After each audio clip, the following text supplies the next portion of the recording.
Good evening, everyone. It's Friday, 8 p.m. I'm Andy. And I'm Debs. And welcome to Codes of the Unknown. Don't be afraid.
Hello, everybody.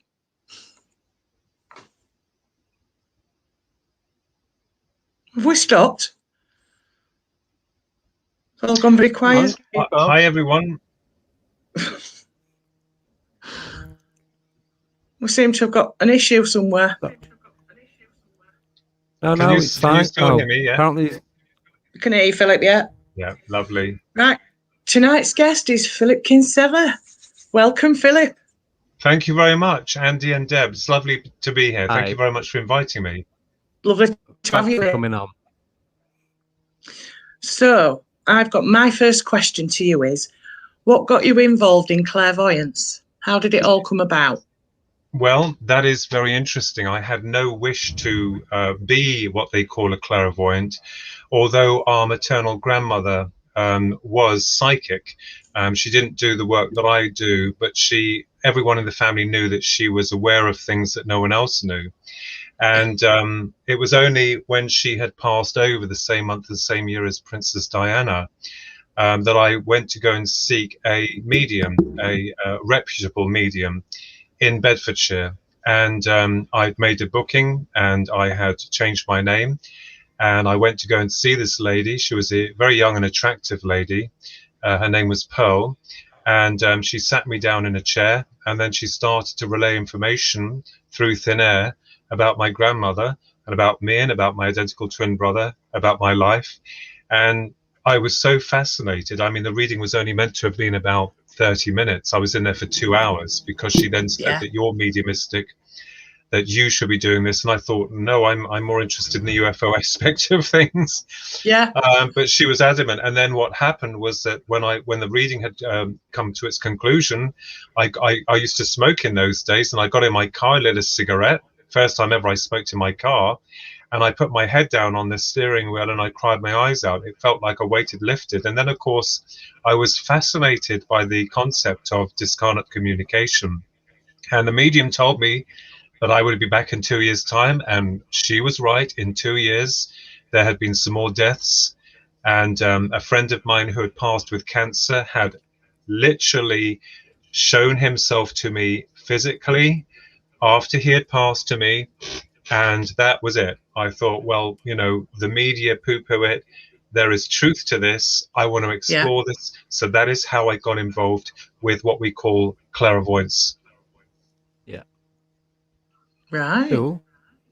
And it was something I think that, kind of like I was embarrassed about, because here was the guy who believed and was, researching UFOs, and now he's talking to the dead. I thought my reputation would go from here and be flushed right down the loo. But what's interesting, I am, as you're aware, me and my brother, we're no nonsense. We don't mess around with stuff. I mean, I used to be very hard with my mind and the way that I viewed things, very critical.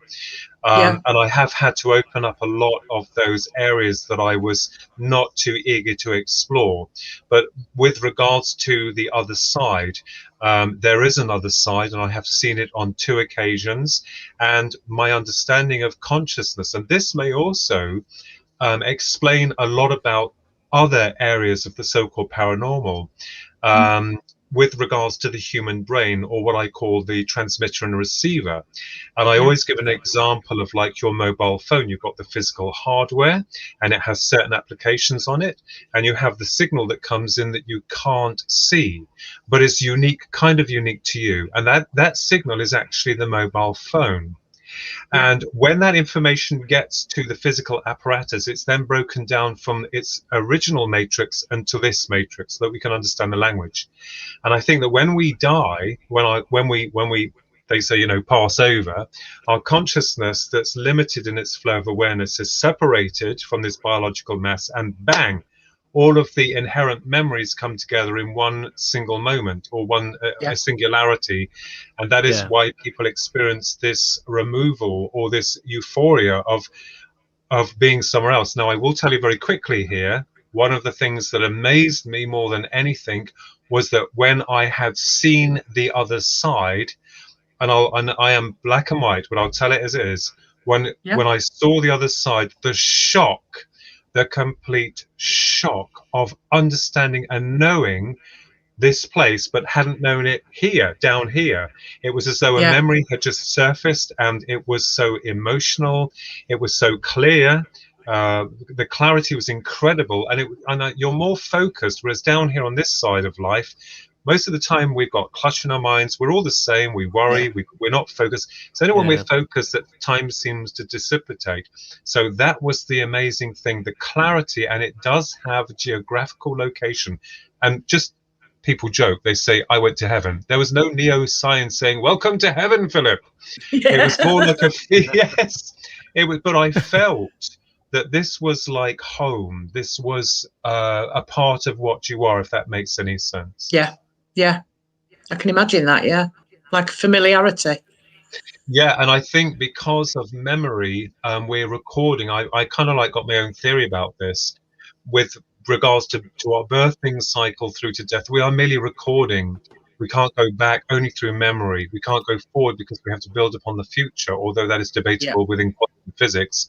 But I think this recording of our experiences may contribute toward the larger expanse of creation on the other side. We don't know.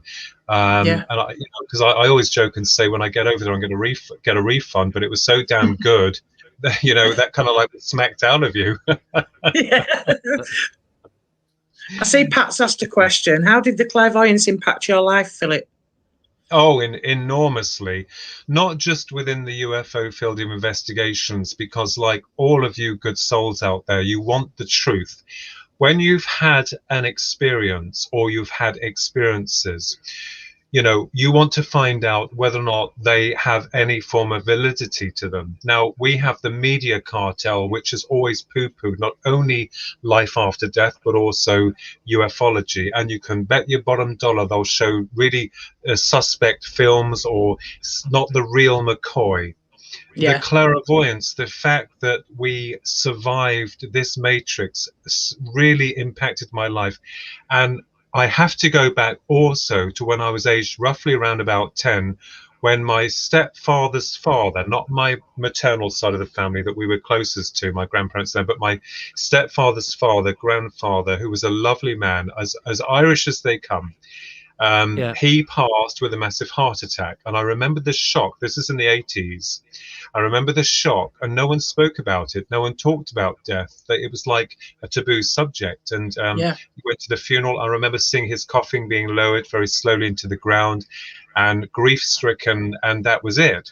So I think, we're all unique. We're all individual. We're all special. But for me, this kind of like impacted me from the age of 10.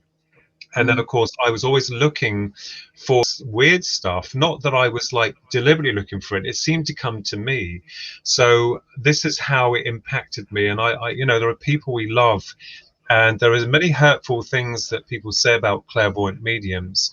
How I work is with a clear yes or a clear no. I just need a yes or no, and I look away from the client. I don't want them to say anything. I just bring the information through.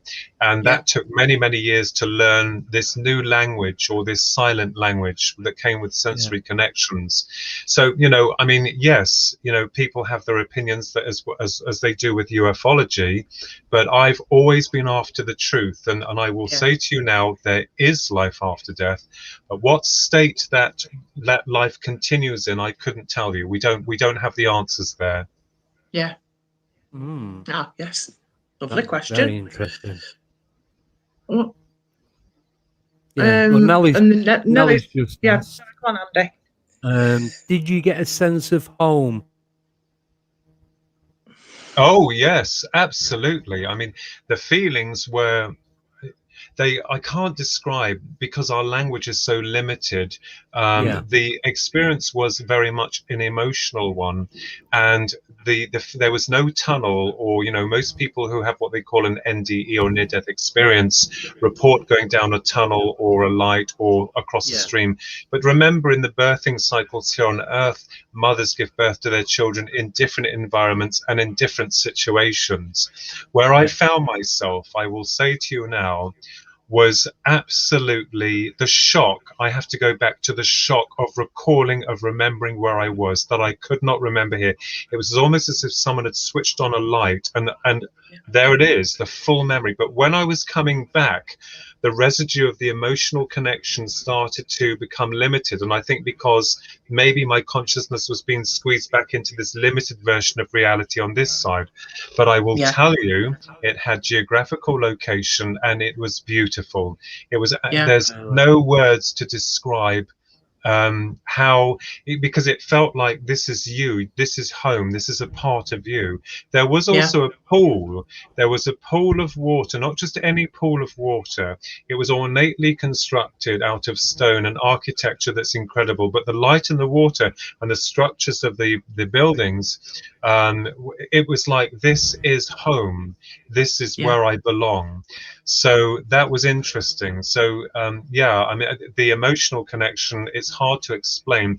And also, if I can illustrate here, not sure if this is what I got when I was over on the other side, but certainly I got this kind of like feeling of where you're standing on the edge of a cliff top and looking from a great height. You know that feeling you get, that kind of like feeling of like, whoa, that was the kind of feeling I got.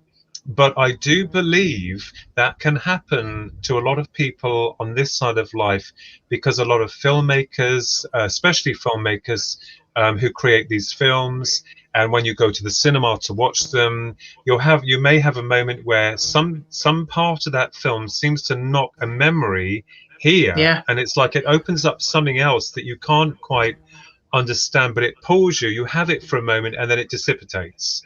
So I think that what's happening is that our condensed consciousness is operating on that low level of frequency, and that these other memories, or shall we say, go a little bit outside of our comfort zone, other spheres of awareness, may be able to interact within and through us as well. So it becomes a reality of what we are. This is what I've been researching for many years. Right. That's fascinating. I know. It is. Yeah, and so I think we're all special. We're all part of this process. No one's any better than anyone else. You've got to understand that you are a part of that consciousness. And if people are separated on this side of life by, I don't like you because you're this and you're that, or you're whatever. But if you take your mobile phones, you have different models of them, like the Nokia to the iPhone, all these models, but the signals are the same. The signals just carry different information. So this is, I think, we've got a long way to go on this planet currently to understand that, when we're attacking one another, that we have to live in peace and harmony with. That's not going to happen anytime soon. But understanding that we are all unique, that we are carriers of consciousness, and that we carry our individual journey, our experiences, which is really amazing. So that's what how I see it. Quick question, Joe. When you said when you felt yourself coming back, did you feel like you was being disconnected from where you'd just been? Well, I wouldn't say disconnected. I think I knew, and this is the thing, nothing was spoken. There was no words or anything spoken. Yeah. It was, you kind of like knew on a deeper level, if that makes any sense. But it Yeah. wasn't a disconnection, but I knew that I had, and this is the other interesting thing, when I was coming back, there was this urgency, this need for me to hold on to the memory and the feelings. Now, the feelings and emotions started to dissipate, but the geographical location, the content of where I was, I wanted to imprint upon my mind very, very much. And although I have a basic outline of that, it was nothing compared to what it was like when you were actually in that presence, in its presence, or wherever that was. And it begs the question, people say, well, you know, I've been to heaven and I've crossed over. And, you know, I understand that. I really get that, because, you know, most people recall their experiences very vividly. What's interesting is the fact that people say, well, I've been to the other side, but we don't know. I mean, it could be that we, and dare I say this, that the soul transcends this space-time continuum and gravitates to another dimension with another planet. I mean, you know, we've got to take this whole concept of like human. You know, we think we're just human and this is it. But in reality, we could be an amalgamation of many other, you know, beings that are, you know, the same soul, but going into different types of incarnation. I didn't see any spaceships there or aliens. No, I didn't see that. But it was very ornate within its structure, ancient and modern, if that makes any sense, mixed together.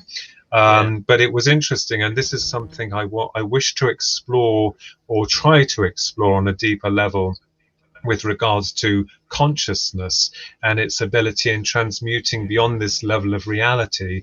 And as I said, you know, as a receptor, a transmitter and receiver and transmitter, this here, some people will use this like your mobile phone. They'll just use a few functions. Other people will probably try and use a load more applications within their phone, giving a simple example. So it doesn't make me unique. It just, you know, affords me the understanding that we are more than flesh and blood creatures with a sell-by date. Yeah, definitely. Yeah. Yes. Pat's asking, did you feel you could travel anywhere? Get a feeling that you could travel anywhere? No. The experience was, I'm not going to say controlled, because I didn't feel forced. It just felt a natural thing that happened. But I guess that I was so probably incredulous with regards to where I was, that, you know, I felt like this was home. I didn't feel like I needed to travel anywhere else, although I can't answer that question. It probably is possible. Anything's possible. But during the experience, this taught me a great deal about what happened. And I have to point out here as well that this happened along with another experience. I nearly drowned when I was around about the age of 6, and when we lived in South Africa. And this is why even at that age, I had no way of understanding or truly comprehending what was going on. But this is how this all initiated or started really with me, in terms of understanding N.D.E. And of course, growing up, I'd never heard of near-death experience. I'd never heard of out-of-body experience until much later in my life. And I thought, oh, you know, these people are talking about this, and it sounds similar, but my experience was different from theirs. Well, it will be, because every experience is kind of unique, isn't it? Yeah, it is. Yeah. I was going to ask you how it came about, actually, but you've just answered my question.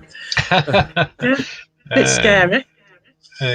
So Alison Battle says, do you think heaven is a different realm? Yes, I do. But let's take an analogy. Although we can't prove anything here, we can only work on theoretical content. Your mobile phone, in fact your television set, or any form of electronic device, is reliant on a signal that we can't see, and yet those signals permit the area that we're in, even though we can't see them. So my argument is that we always think that heaven is a million miles away, or we call it heaven or Nevada or the Pleasant Plains or whatever. But actually I think it you know, is in the space that surrounds us where we are. And I do believe that there are different levels or variations of vibrations or levels of reality that surround us. And again, this may answer some truly extraordinary claims about how a certain paranormal, that could be quite normal experiences or intelligences, also are able to temporarily connect with us.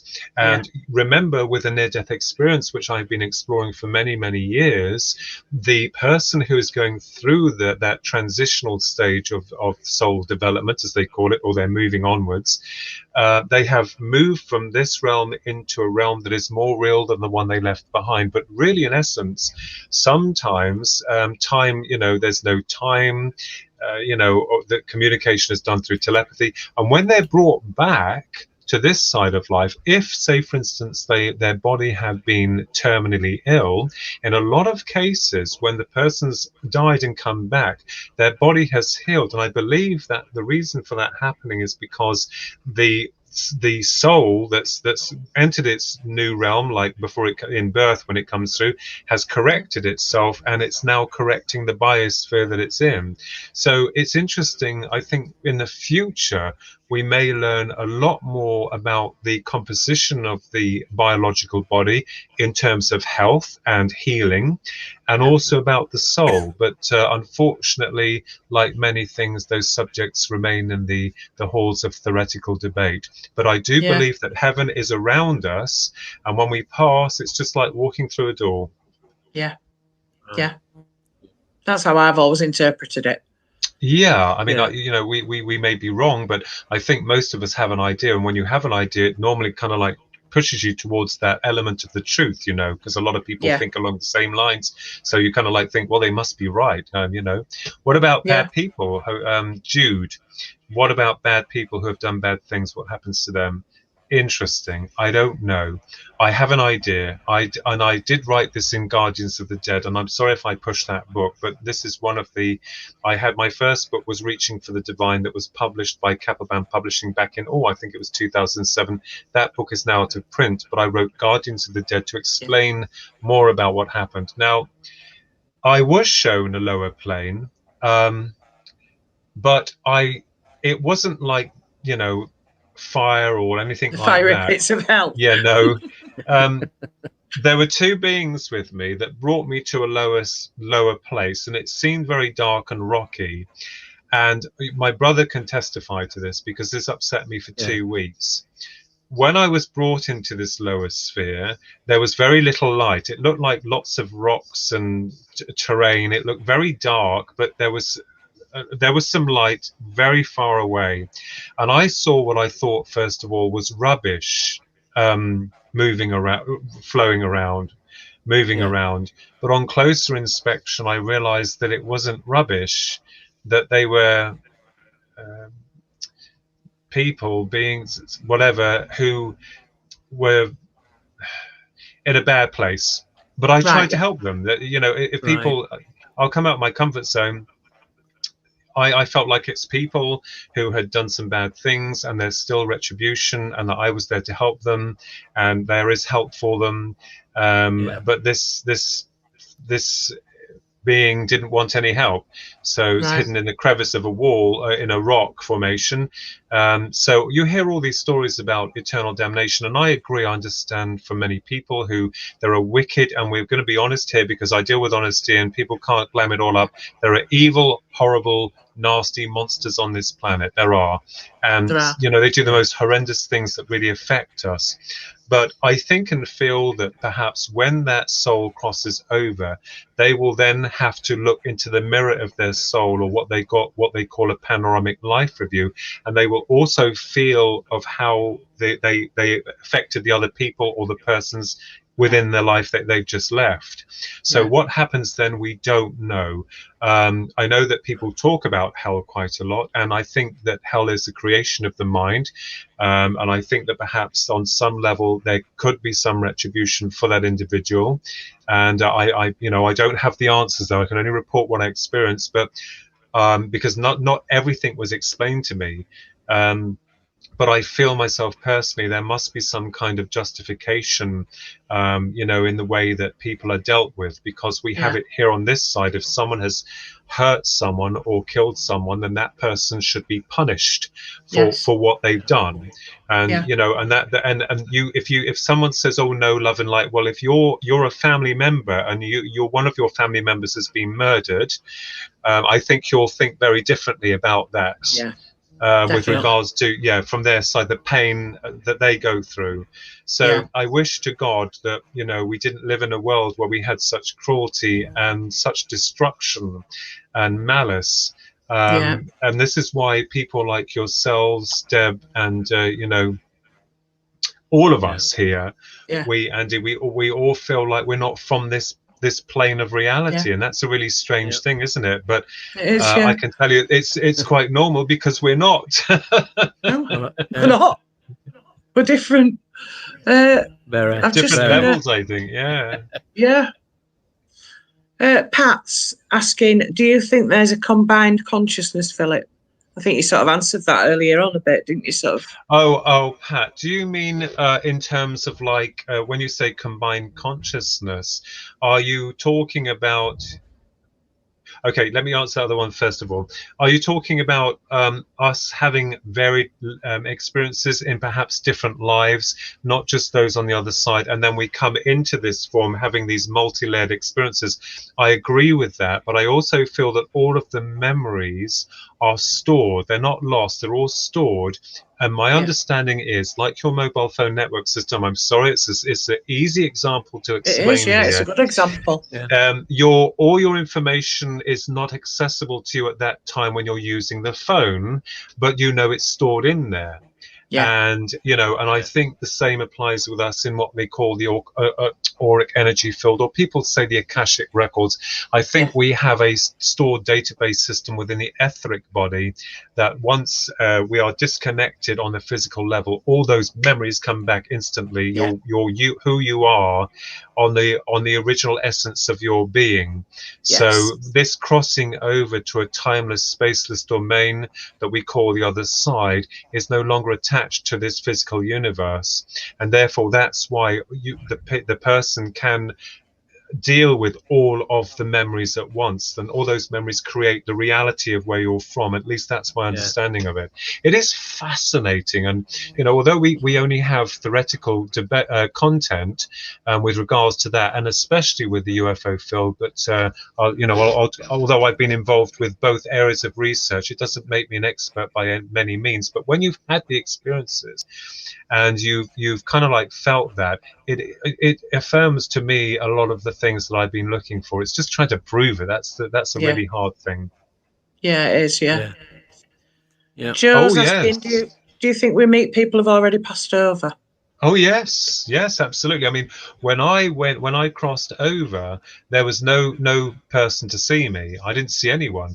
But saying that, I had the impression or the feeling that there were two male guards, guards, if I use the word lightly, that were not like the guards that we have, that were like from ancient times.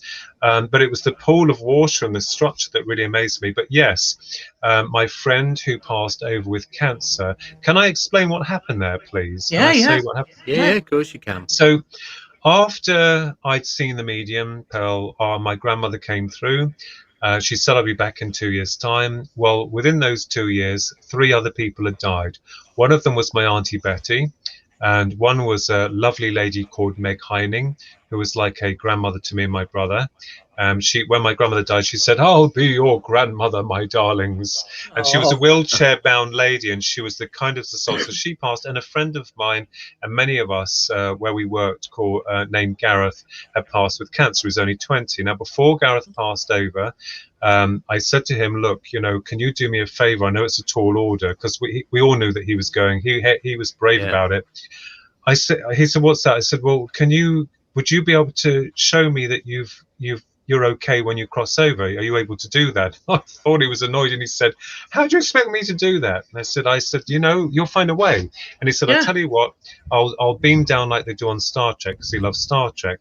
However, at that time, he'd been going through a manuscript of mine called The Eternal Cosmic Corridor, which eventually became years later Reaching for the Divine.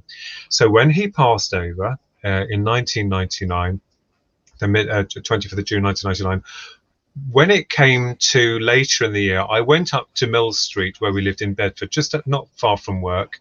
And it was owned by another local author who wrote lots of books on Bedfordshire, Richard Wildman, who was a lovely man. He owned this secondhand bookshop, and he knew I was always in there looking for out-of-print occult books. So I walked in there, and I went to the occult section, and this book literally fell onto the floor. And I picked it up, and it was called Reunions by Dr. Raymond Moody. Dr. Raymond Moody is an eminent neurologist and also a researcher into the near-death experiences. And in this book, it told you how you could communicate with the dead using mirrors. So I tried it. I tried this mirror experiment. And, you know, you get a big mirror, lay it at an angle, and you've got to think about the person you want. The room's got to be darkened, and you're supposed to see the reflection of the ceiling. And I spent about an hour doing this, and all I got was the face of Thomas the Tank Engine. Whether or not that was something, I don't know. Anyway, I put it away. But yes, always happens near the winter. Is that when I came back from work, went into our kitchen, and where our kitchen is, we've got a conservatory sliding door, and then you've got the conservatory and then the conservatory doors. So I'm sitting in the chair exhausted, you know, going to make myself a cup of coffee. I look out, and I'm looking at the glass thinking, that looks like a mirror. And immediately this young chap appeared where our back door is, that leads to the garage, which is locked. So there's a garage that is connected to the house, but it's locked. And there's a back gate down the garden, which is locked. It's a big, thick, solid gate that's never opened, and it's locked. And I got up, and I was so shocked because I thought there was an intruder. And he turned to face me, and it wasn't an intruder. It was Gareth, and he wore his cap, white T-shirt, and blue jeans. And he looked at me as if to say, he looked at me as if to say, what's the problem? And then it just, as God as my witness. And people, what really annoyed me is people say to you, oh, you wanted to see it. I beg to differ. I don't chase fairies or, you know, phantoms. That really happened. And that, it was incredible. There was no communication. It was just visual. Yeah. That's brilliant, though. That is amazing. Yeah, that actually happened. Yeah. That's giving me goosebumps, that. I like that. Yeah. Good old tried to repeat the experiment, but it doesn't seem to work. I don't know. We've tried again and again, and I guess it's like his way of saying, hey, it's okay. I've given you what you want. You need to now move on with your journey. And the same with my grandmother, who used to keep coming through mediums after she passed over. Now that Granddad has passed over, her husband, there's hardly anything from them anymore, because they've moved on now, so they've gone home. That's it. Yeah. Warren's asking, so is there no difference between consciousness and soul? A very good question, Warren. And let's get into this very complex and controversial subject of consciousness and soul. And whatever you say, you won't win, because there will be ardent believers and non-believers that will slam you down. But let me give you this example. Consciousness is awareness of self. It is that part of cognizance which gives us our individuality. Now, soul, people say, you know, mind, body, and soul. They talk of soul as though it's some kind of separate entity. And the only way I can answer that question to you is through experience. I don't think it matters that people think there is a difference between consciousness and soul. I think they are one of the same. Now, people will disagree with me, but my consciousness returned to the other side. I was me, as I am now, but more than me, if that makes any sense. And the soul is perhaps, I mean, you know, people will debate this, but I've always wondered why they mean consciousness and then soul, as though soul is different from consciousness. But consciousness is you. It's who you are. It's what we come to recognize, you as a unique individual being. So Yeah. whether or not your consciousness has a soul or soul is consciousness is beside the point. You survive the others to go to the other side. You survive that traveling, that wherever you go. So it's rather like saying, well, the sun has this around it. The sun is the sun. Yeah. Whichever way you look at it, the energy is all Yeah. there. Even if it operates on different fields of energy, it is one of the same. Yes. I get that, yeah. Yes, yeah. Alison's asking, do you believe in soulmates, i.e. always with us in the next life? Yeah, I do. I do believe that, but there are some issues where I've dealt with a lot of cases where people have fallen out with their soulmates and someone else comes in. Yeah. Although we recognize that, I know that I read a lot of Edgar Casey's material. He was the Sleeping Yeah. Prophet, a brilliant man, absolutely genius, and many other good mediums and writers and explorers into the ancient texts of soul and transcendence and all that. I do believe that we don't randomly incarnate onto the earth plane. I believe that we come with assistance. Yeah. And although there's the argument that many people believe that when you die, that's it, and that the birthing cycle is merely just a mechanical process, I don't believe that. No. But I also Yeah. believe that we can't see the wood for the trees in terms of our life journey. Well, that just wouldn't make any sense. It's rather like buying a computer game and knowing how to get from A to B without even starting it. Yeah. So you have to Yeah. have the experience along the journey. But with regards to soulmates, I believe that they are there. They can come and they can go. It doesn't mean to say that the soulmate will cling to you for the rest of your earth life. It could be that they'll come in for a certain amount of time and then depart, whether good or bad. Maybe you've learned from them. But I do feel that going forward, you will have assistance. People seem to turn up when you need them to turn up. And I think that's wonderful. So I believe that there is or must be a process of pre-planning our journey from the other side, wherever we decide to incarnate from, which is still a big mystery. Yeah. And then Yeah. come into this sphere with no memory, a blank canvas, other than the memory stored within the etheric realm that is not meant to attach itself in this physical realm. So we have a clean recording through our earth experience. But yes, I do believe in soulmates. Yeah. Have you ever read the book by Betty J. Eady called Embraced by the Light? Yes, I have. Yes, I've read that book. Yes. That is I've read that Yeah. book several times. That is an amazing book. And I've read, I've got literally so many books. I mean, this one here, I'm reading at the moment, The Serious Mystery. This is interesting because I always say to everyone about, Life in the World Unseen. There's another one that I've got there, and there's another one I've got there, Edgar Casey. And so I'm UFOs and psychic phenomena I'm so fascinated by. And one of the things that I understand is that Robert Temple in The Serious Mystery, there is a tribe of people that believe that when you die, that your soul or consciousness goes to another planet. And that's interesting because it doesn't mean to say a physical planet. It could be another world that's on another level entirely. So that is interesting. Yeah. Mike's asking, do you believe we can come back as in reincarnation? Yes, the process makes absolute sense to me. I mean, don't get me wrong, Mike. As I said before here, I don't have all the answers. I can only talk from experience. But one of the things I do believe in is what's the point in being born once and then going through this random journey that most people believe and then dying. I believe that, when you learn to drive a car, you start off in what was then called a Morris Minor. And then you slowly work up to your Porsche or whatever. So with experience in each run that we have, we probably evolve. Now I know that people have their hang-ups about reincarnation, but I believe that it's absolutely feasible. It has to be, because what's the point of just living one life and then going back to source if people don't believe in reincarnation but believe on the other side? What's the point? I believe that through this huge process of evolution, we're creating and storing memories and experiences.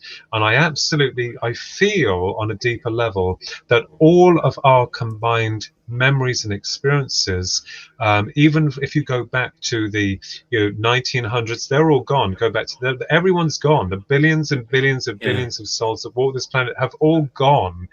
They've crossed over. I believe that the memories and experiences that they have are fed into the Godhead, or the source of what we all are, so that other souls can experience those realities on varied levels of integration. And that also affording us the understanding of compassion, a never-ending play, a never-ending cycle of creation. And not just on this sphere, and many other spheres. And maybe that's why sometimes in some cases, I'm not talking about the bad guys in ufology, but that's probably why sometimes they come to those people, because you are perhaps maybe from their soul group and you've incarnated, and they're coming to see, oh yeah, he's fine, she's fine, it's okay, we can go off, we're just checking up on you. We don't know. No. Yeah. I would agree with that. Yeah. So I believe that the process of reincarnation is something that must be possible. I mean, in India, in the Indian communities, they're very accepting of that. And this is perhaps why the soul of the child or whoever that's crossed over comes back very quickly, because they're accepting of that. And there's many cases of this being proven where a child is born and then has memories of their parents who are not far away and everything. Interesting. Patricia's just asked, do you believe in inherited memory? I know what you mean by that.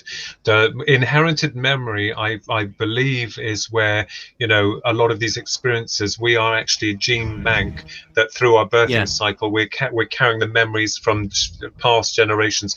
Well, on a physical genetic level, I believe that, but not on a memory level. And the reason I will state that is your mobile phone has only so much memory and capacity to hold information.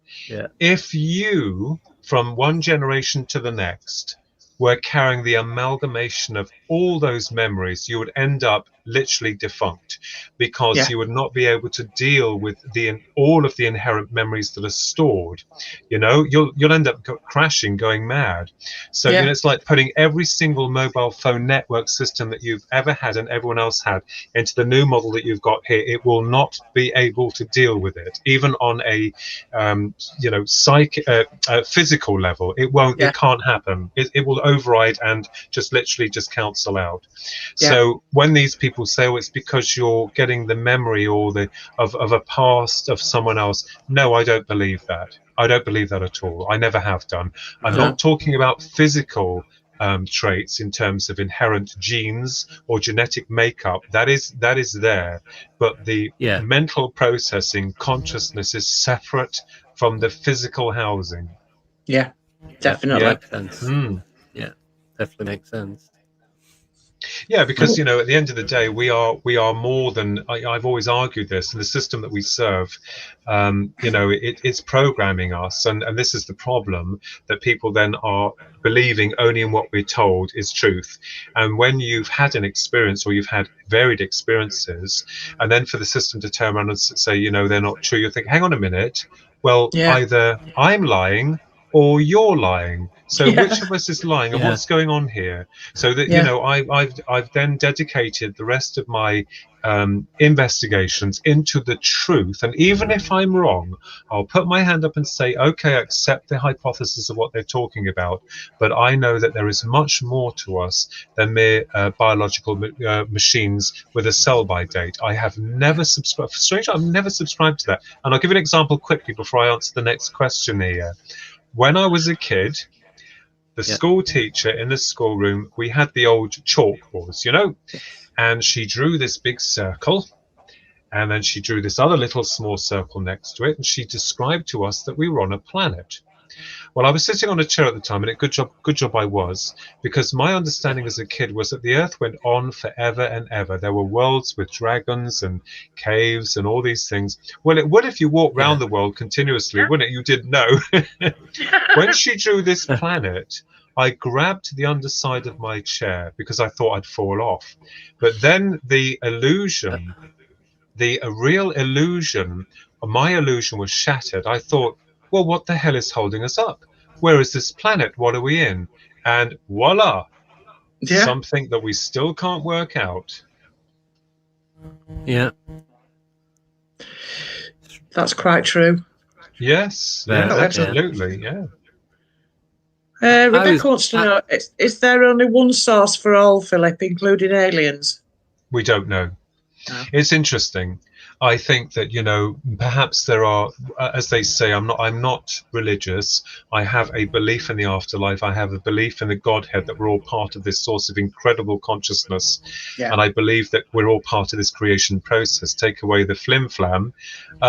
It's interesting. It says in some of the religious doctrines, in my house are many mansions. Well, I believe that may be specified to dimensions of awareness, because Yes. we know that there are different levels of. I mean, if you think about all of the signals going through the ether that you can't see, one of them is your mobile phone network system, the television signals, your radios, whatever. Broadband.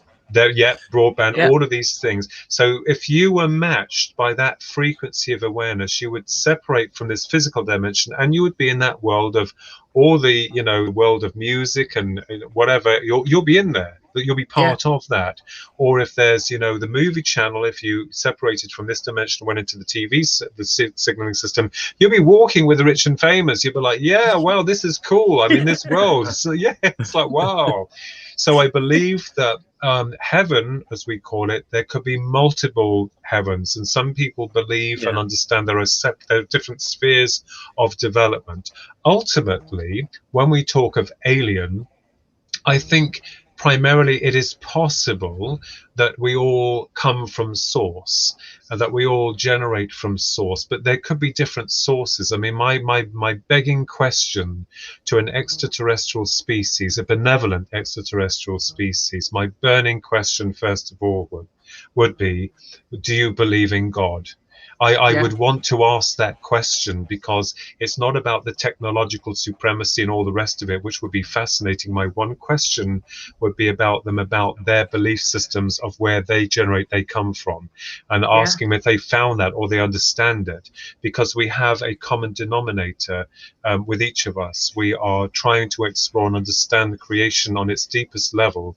And I believe that, you know, my only hope is that, you know, these beings, whatever they are, wherever they come from, will be honest and just step forward and say, okay, this is who we are, and this is where we come from. And, you know, but it's like chasing shadows. They're real, but they obviously don't want to be around us long enough.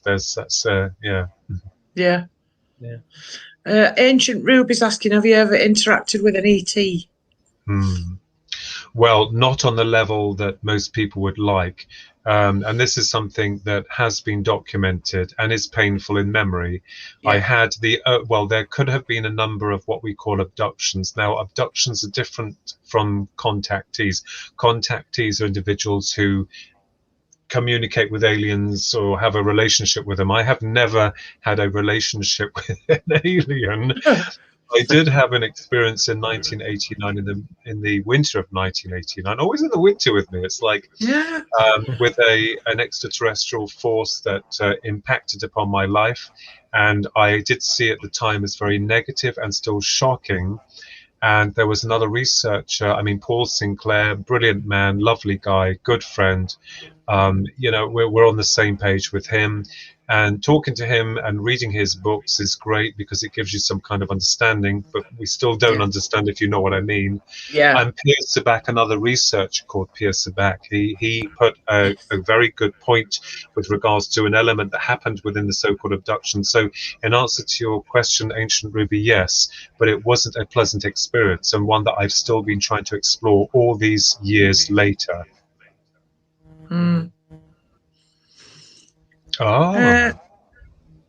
Interesting. Jude asking, what about Dogmen and Rope and Faye, etc.? Are they in heaven too? Well, you know, that is a very, very good question. Now, one of the other areas that fascinates me, I mean, you've got to understand that, you know, people call us researchers. I mean, I'm my own guy with my twin brother trying to find our own truths and digging and searching. But I guess we could be, you know, privileged to use that term researcher, because, you know, what you're doing is you're doing more than your average. You're digging, you're searching, you're reading, you're getting books, you're writing stuff, you're trying to put the pieces together with other researchers, brilliant researchers around the world. One of the things I find interesting is the dogman is real, werewolves are real, fairies are real, and all those others. But what's fascinating is their interaction with us. So this is opening up a completely different sphere of reality. Now, remember, one of the examples that I found incredible was of Skinwalker Ranch in Utah, as well as Bempton, but Bempton is Paul Sinclair's. That's his patch, that's his ground. I will never overstep that mark with him with that, because that's his baby, as it were. That's his project. But with Utah, Skinwalker Ranch, and what's interesting is that most of these experiences happen more times than not in remote areas, in sacred areas. Now, the Skinwalker Ranch was cursed by Indians because they were being taken as slaves by another Indian tribe. And what's happened is that maybe the consciousness or the intent of their spell had created some type of opening or dimensional pocket which allowed these other forces to come through. Now, remember, with our human brain and the mind, sorry, two completely separate entities, you can create anything within your mind through imagery, anything you want. You can create the most horrid thing, the most beautiful thing. But bring it into manifestation takes a lot of effort, and more times than not, we can't do that. So when you have an indigenous tribe, brilliant, I mean indigenous but brilliant, creating these spells, maybe it's possible that they have created this reality that is a reality, that becomes a reality, because everything we thought was just imagination eventually becomes reality.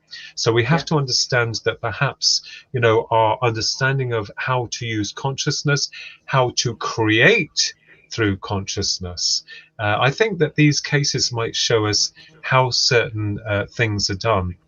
Whether or not they have a heaven or not, I'm not really sure. If it was a living organism or spiritual, then why not? Everything resides within creation, within the mind, is all there. It's just us as instruments pulling it through and bringing it into this form, this reality. Yeah. I find Skinwalker Ranch fascinating. Oh, I would give my right finger to go there. I'd love that. Yes. If someone said to me, "You can go now," I'd be gone. I want. Yeah. Everything's right. I think it's wonderful. Yeah, I think, to be honest with you, you know, what's amazing about it is the fact that even the scientists within N.D.E and they've been trying to work out what's going on there, and I think that's really great. I mean, they don't want too much interference, which you can understand, because if these areas are trampled on by too many people, perhaps the energy will dissipate. And this is quite interesting, because most of these experiences happen in remote locations like the national parks in the United States of America, which are very remote. I mean, if you get a built-up area, then the consciousnesses of people, it could disrupt the energy field where they are. They have balance, and maybe as soon as you walk into it, it trips. It sort of like connects with you and them. So we don't know. We're still, you know, I'm fascinated by it. Yeah, me too. I'm fascinated by the disappearances in the national parks and all these strange tales of people just vanishing. Notice also how a lot of them, which has been reported, are not too good within themselves. And when you look at poltergeist activity, I have been involved in one of those that was very scary, and they are real. You know, there was one of the individuals that it was attached to was not all there. You understand? So I don't know. I think this is at the very deep and very dark and sinister area, and I do believe that there are negative forces that interact in this dimension. That much is very much evident. It is. So do you think, or do you believe that there is a connection between everything? Yes, I don't categorically state that, that it's those on the other side who are masquerading as our loved ones and it's the devil playing us up. No, I don't believe that. I believe that we're all connected, but on different spheres or vibrations of reality. And I think sometimes those vibrations of reality are able to interconnect in this time, in this space. And this may account for displacement, with regards to conscious displacement. When someone has like a deja vu, they temporarily feel like, oh my God, I'm some. And I think what's happened is the memory or the dimension or the energy is connecting through temporarily, overriding their current sense of reality, removing them out, and then bringing them back in again. It's like, here we go. So it's like a quick crossover. Yes, that's right. Yeah. And I've got one question for you. What, I'm just trying to word it right. What is the most bizarre encounter you've either had yourself or someone's given to you? Well, that is interesting. Strangest thing. Yeah. Well, I think, to be honest with you, if push comes to shove, it would be the summoning of a UFO that we did in Rendlesham Forest on the 8th of June 1998 at exactly 10:15 p.m. at night. That's another long story, but one of the things that puzzled me about that was the fact that we had spent a week here in Bedford before we went up to Suffolk. Remember, we did a lot of research in Rendlesham back in the late 90s under the recommendation of Peter Robbins, a good friend of mine, I have to say, brilliant man. And we went there and we decided to do an experiment. Me, Ronald, and Susan O'Connor. She's married now, but she was one of our buddies, our research members, the Scooby-Doo gang, and we had performed an experiment that seemed to work. And my unsettling question, because we'd summoned a UFO, it has been documented, it has been recorded. Neil Geddes Ward, another good friend of mine, artist Neil, that he did a small documentary on it. That was a triangular craft with a gap and a circular undercarriage. My question was this intelligence reading our minds a week before when we sent out a request for us to see them, or did it manifest through a wish of ours? Now that is interesting, and there were no aliens there. But the craft, the object itself, I will say craft, the UFO, because it was not of this origin. It defied all logic, and yet that's always unsettled me, because what's going on? Is this a case of consciousness interacting with other consciousnesses on other levels and then coming into this reality? Are we able to summon them like that? But I haven't been able to do it again. Or one person did say to me, do you think you can go out there and do it again? And I'm like, no, I don't think we can. These episodes happen sporadically. You can't control them. It's like these ghost programs where they guarantee that something will happen. No, that's not going to happen. You can't do that. Lightning doesn't always strike. If it doesn't happen, you shouldn't be guarding them to make it happen. That's right. I mean, I think the experience does a lot for the individual, and it changes you on a deeper level. And this is what I hate. I've had to, I no longer justify myself. I used to think, well, because people don't believe. I think I'm fed up with that. If you can't take me for who I am, then I'm. No, that's right. And other people, as we said before, only this case, the famous cases, must be heard, not anyone else's. If I was in the military, then I can bet your bottom dollar that would be over all the pages and news books and everything. But because you're like Joe Blogs, which within our group we were, and you have this, it's like, oh my God, this has really happened, and it's like incredible, but it's like, no, we don't want to hear that. Sadly. Yeah. Right, we're going to head to a break. Yeah. And then when we come back, we'll be discussing UFOs a bit more, I think. Yes. Yeah. Interesting. Wonderful. Right. I'll let Andy fiddle with the video. You don't know what you're doing. Right, I'll sort this out, guys, and we'll see you in 2 minutes. Cheers.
And we're back.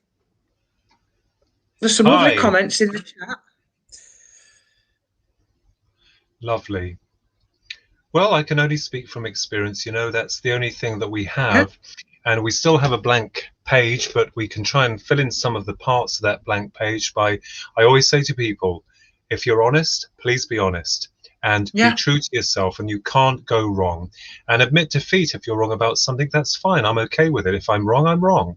But you know, these experiences, whether or not we're talking about life after death, or the continuation of consciousness beyond this realm, or the bigger question of, you know, ET contact, which is a reality.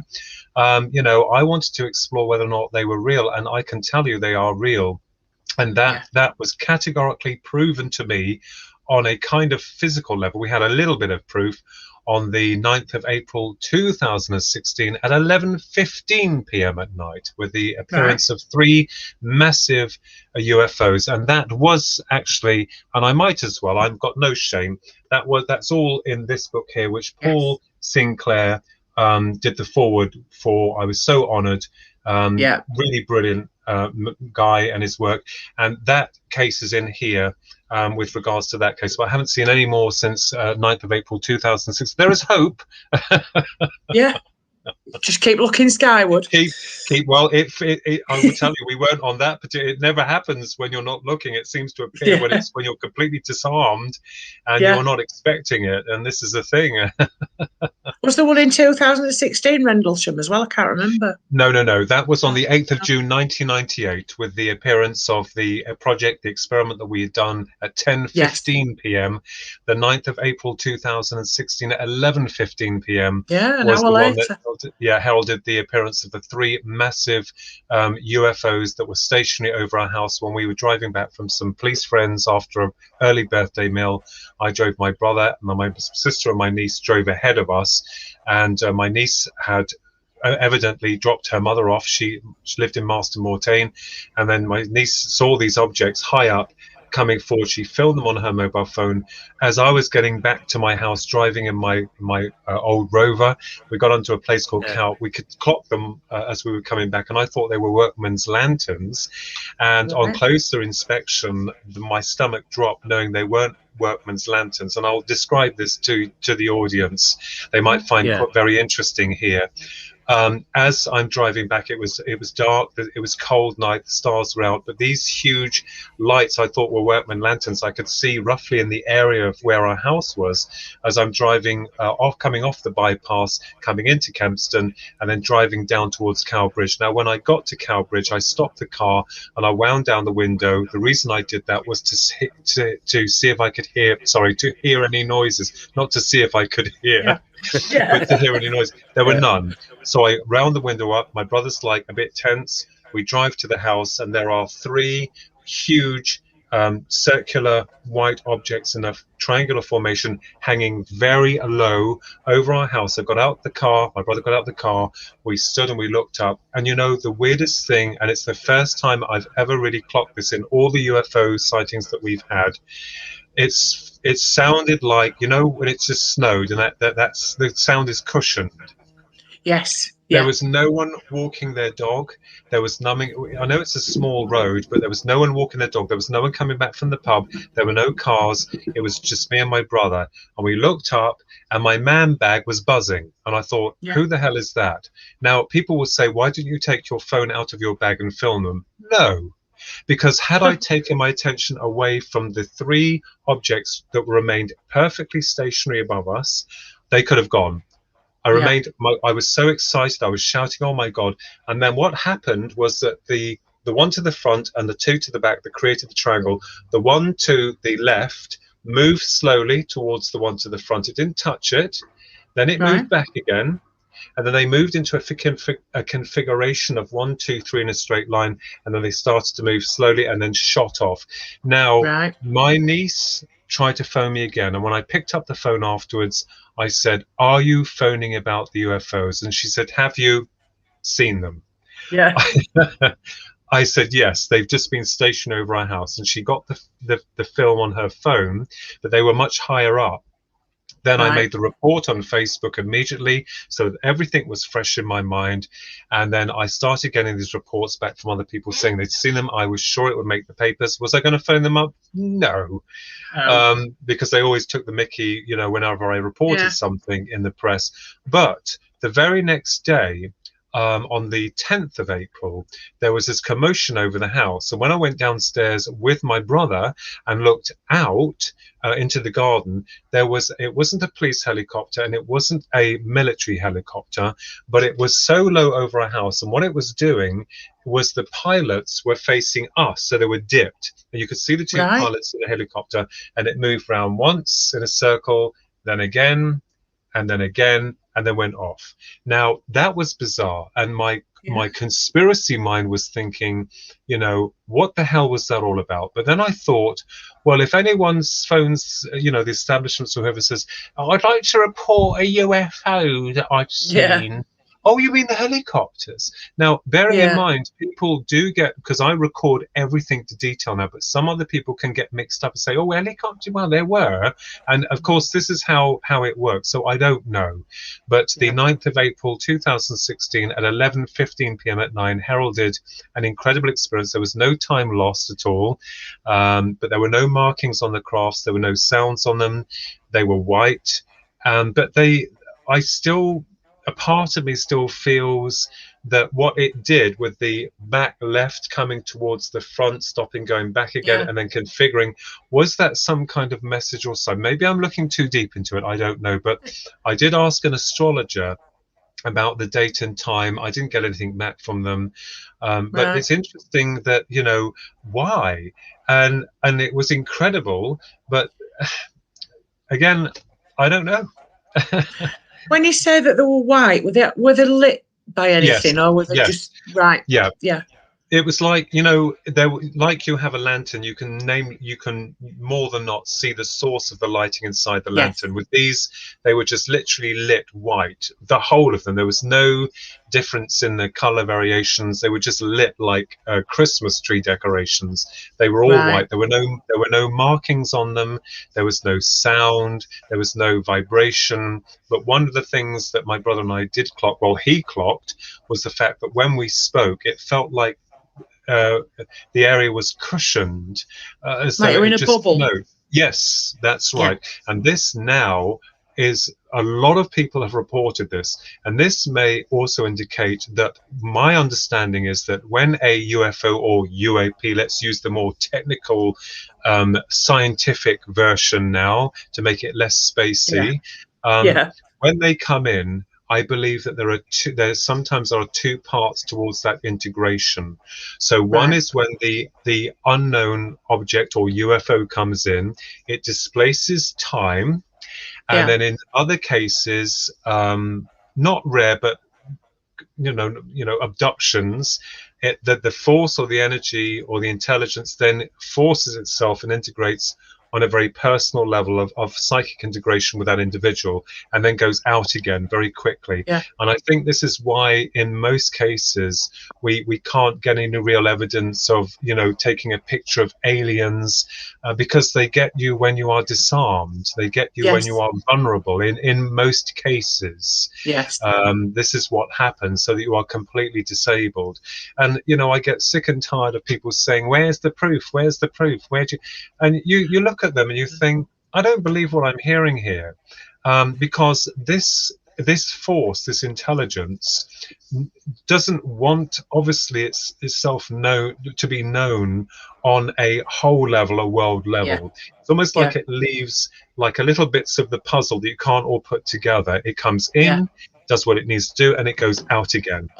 And that is very interesting. So, you know, there may be a lot of stuff that we don't, you know, can't quite put together at this moment in time. But whatever it is, it's certainly not, in my eyes, physical or coming from a physical planet. The ones that we saw, I felt, I can't prove it, was interdimensional. Yes. Joe says, what do you think the animal mutilations are? Most people think aliens.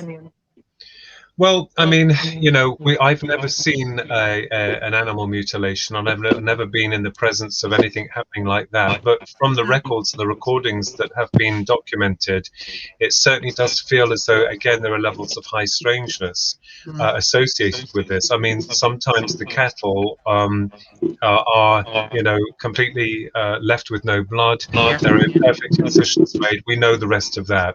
Whether it's not done by aliens, I don't believe that it's like, you know, people with witchcraft. I don't believe it's the government doing this and then planting the carcass and making out that UFO is responsible. What a waste of time that is.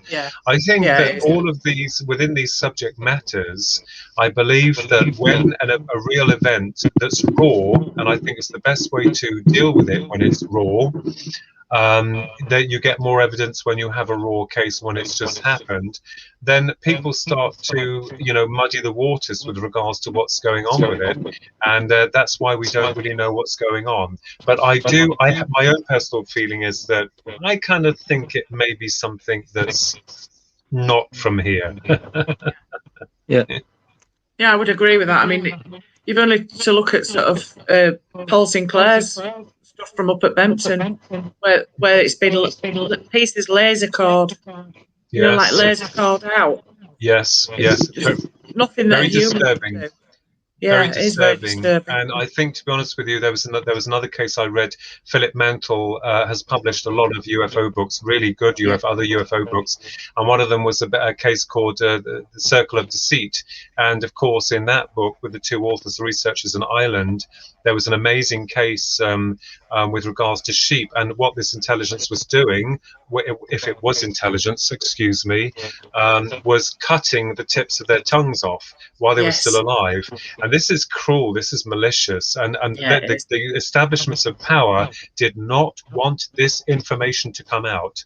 And this is the most unsettling part to this. So we don't know. I mean, you know, we have to, you know, we look at the love and light aspect, and we also have to look at the raw aspect. And I like looking at the raw aspect of it, because that's where most of us are looking, or our attention is focused on what is really going on here.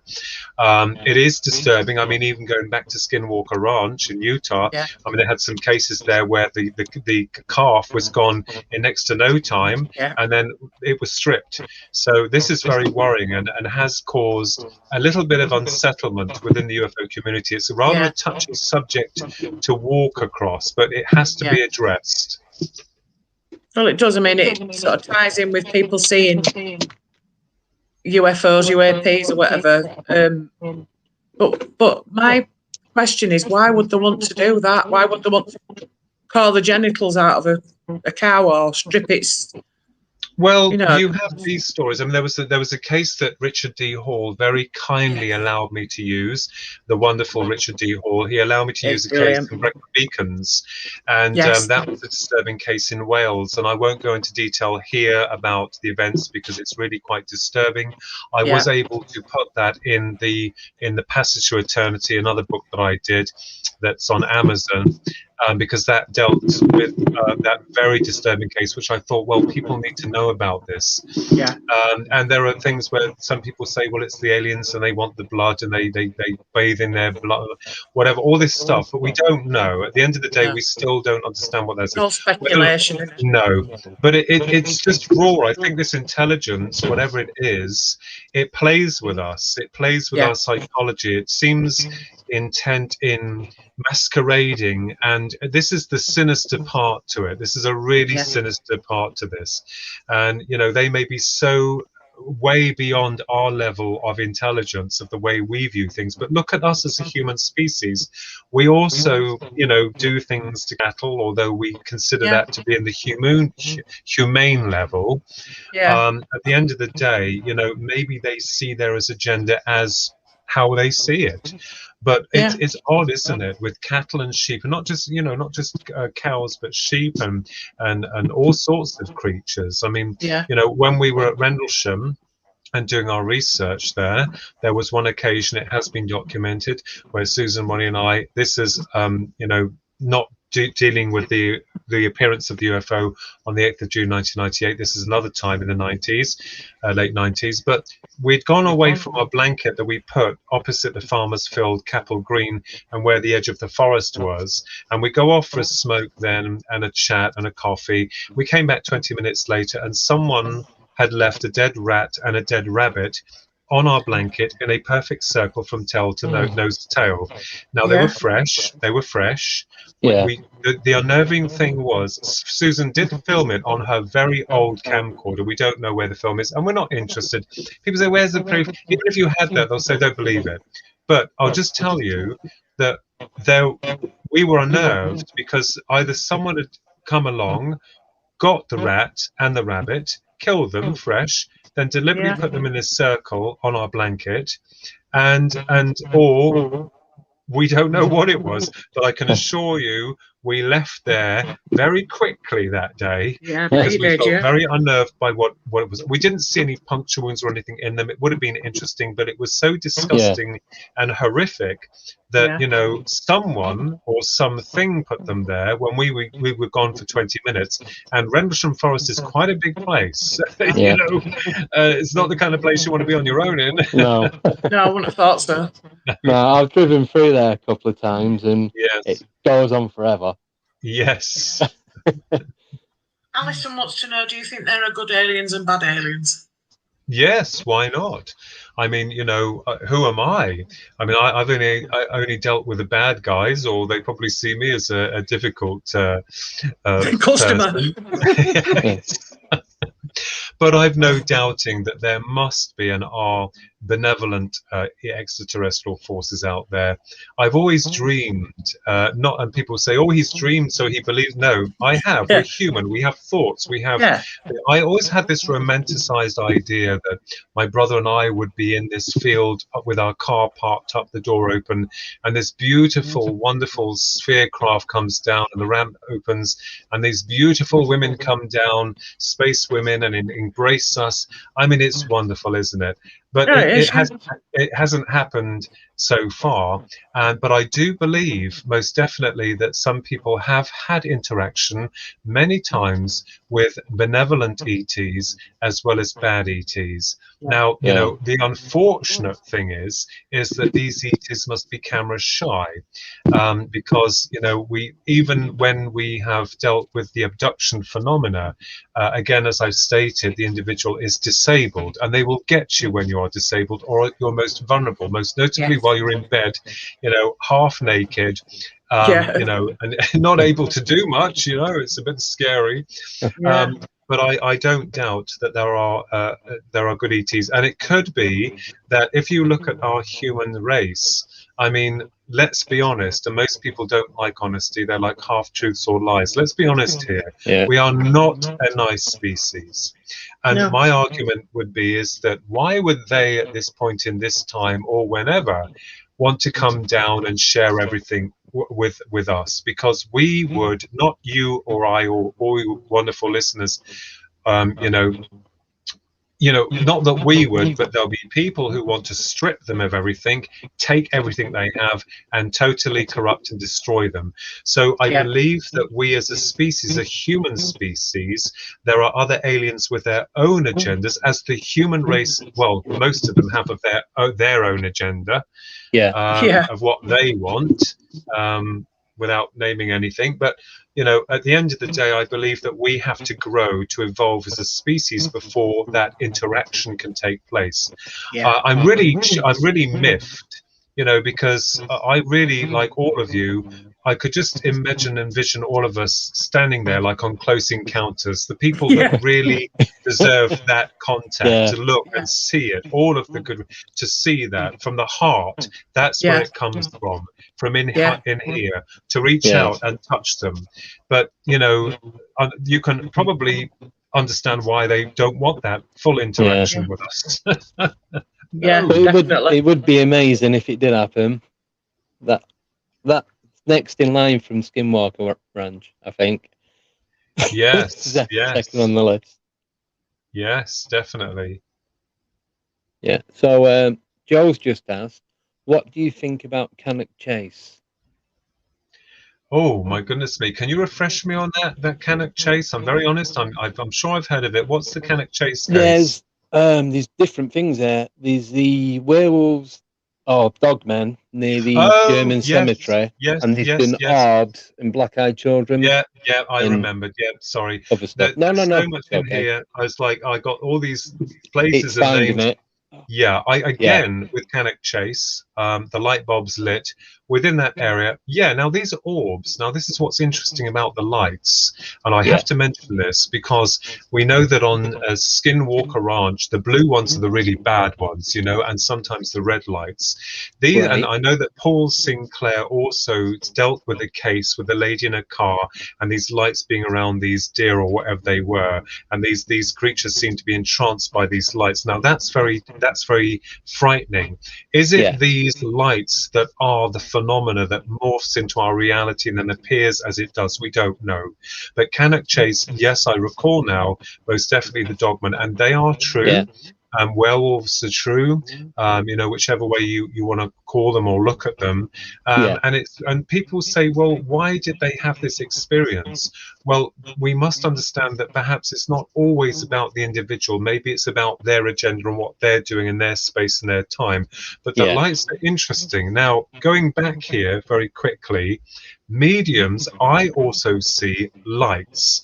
They're very small, they're not in peripheral vision, and they come in different colors, mostly whites, orange, sometimes light blue or pearl. Now, my understanding, although I can't prove this, and no one's told me on the other side what the lights are, I understand that that is the energy, perhaps, of the person or discarnate, that's a horrible word to use, but discarnate communicating to the other side.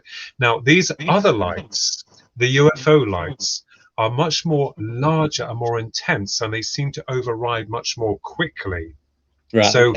You know, I believe that perhaps what could be happening is that those on what we call the other side are on a much higher level of vibration, and that the energies that are permitting this physical matrix, they must utilize more energy in order to manifest and come through and completely override. So I believe that, you know, the lights are very interesting, especially with UFO sightings, which brings on high levels of strangeness with regards to cattle mutilations, poltergeist activity, dogmen, you name it, werewolves, the whole lot.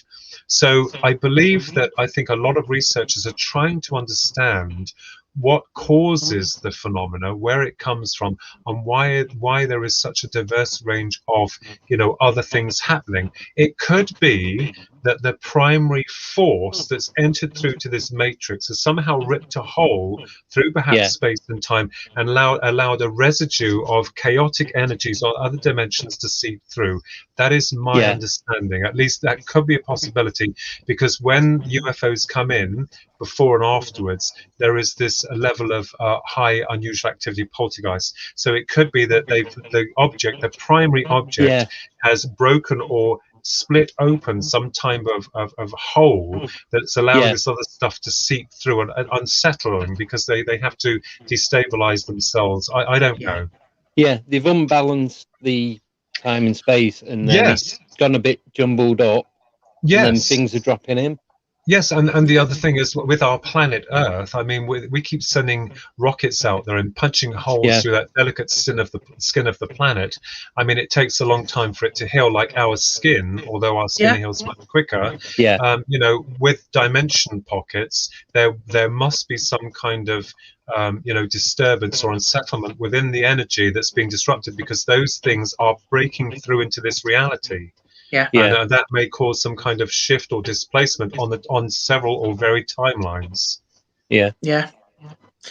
Pat's just asked, do you think UFO phenomena can heighten clairvoyance? Of course I do. because the reason being is that I always wondered whether or not the abduction, as we call it, that I had experienced back in the winter of 1989 had shocked me to the point where these other things started happening. But remember, it was only when my grandmother died, the same month and same year as Princess Diana, that I went to go and see a medium, and she had communicated with me just prior to her passing. Which was quite amazing, because before she died, or just before she died, 10 minutes before she died, she'd been in a Somerset hospital suffering from cancer, and we're here in Kempston in Bedfordshire, and I'm laying in my bed, and it's about, I think it's 1 or 3 o'clock in the morning, I can't remember, I think it was about 1 o'clock in the morning, or thereabouts, and I was crying, and I got really upset. And then I heard her voice clearly in my head saying, "Why are you crying? Why are you crying?" And I was shocked. And then she showed a scene of me and my twin brother in her arms as babies, a photograph that we have. And then it went silent. And 10 minutes later, the phone rang. She had passed over. So, was the UFO contact responsible for the psychic development? I don't know. But I can tell you one thing.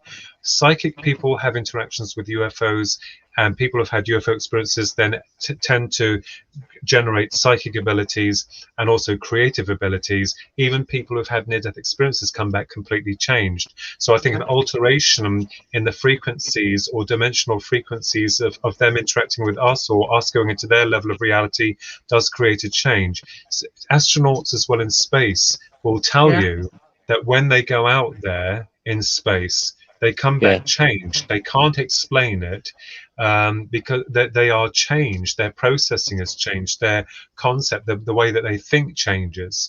So, you know, I think that's very interesting. Yes, I agree with that. Definitely, yeah. That's fascinating. Do you actually think that they landed on the moon? Well, that is a very debatable question. My answer to that is, and you know, I'm going to put myself on a line here. No, I don't.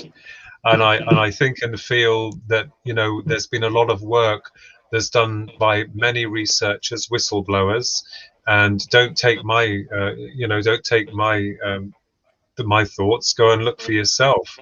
Many of them, and Marcus, another guy. Oh, he'll kill me for not remembering his surname. He's done an extensive amount of research. He deals with the Nexus magazine, and you know, So my argument is, if we had been to the moon, and this is where you get slated by many people. It's okay. I'm there. If you want to slate, go ahead. I've got my opinion. I'm allowed to. That's what it is. Your opinion. Yeah, you are. If we had gone to the moon in 1969. Into the early 70s, why haven't we been back? The question begs that, you know, they're building a space station. They've got a space station up there, but what else have they got up there? And I think that, you know, I just, there's something not right with that. I mean, the moon, if you think about it, was then about 3 days travel away. We could probably do that in a day and a half now. And if you think about the technology that we have, you could build a base or bases on the moon, and it would be interesting to see what minerals it has. I even joked to my brother and said you could use it as a prison planet, you know, clean up the earth. Exactly, Get them shoved off up there. And all the politicians up there, is it? They're probably up there anyway.